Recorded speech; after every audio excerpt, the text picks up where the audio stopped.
party, which comes on the heels of the bridal shower where we had to buy you pots and pans and assorted kitchen nonsense that you're not going to use because I know you, Laura, and you can't cook. Of course, this doesn't come until after the engagement party. The one in New York, of course, you decided not to count the one back home in Georgia because you couldn't alienate his side of the family after all. So that's 2 engagement parties to celebrate an engagement that we all knew was going to happen anyways. Well, everyone knew except for me, apparently. An engagement party. Now that I can get behind. You're celebrating being engaged, but then you turn around and have a bachelorette party. Why? To celebrate being a bachelor? I can't be the only one who thinks that's just a little bit contradictory there. Not to mention, you didn't even bother to think about your friends or planning all this. Take Amy, for example. She flew in from Washington State. Or Jessica. She drove from San Francisco.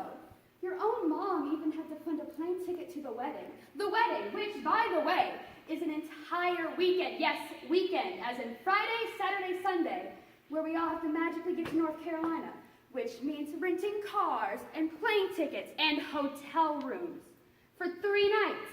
3! So I'm basically spending $2,000 that I don't have right now for something that you don't even believe in. You used to be able to go on for hours about how useless and heteronormative weddings were.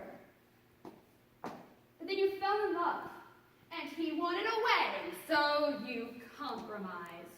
Which is why you're having this totally newfangled ceremony with poetry readings and musical numbers and mason jars.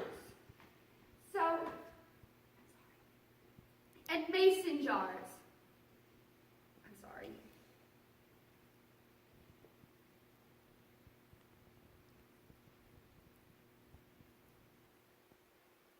With poetry readings and mason jars.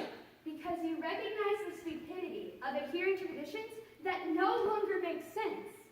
I don't understand you anymore, Laura. You have the courage to, radically rethink some parts. But then you turn around and play docile little wifey and others, like by legally changing your name. Do you know how much paperwork that's going to be?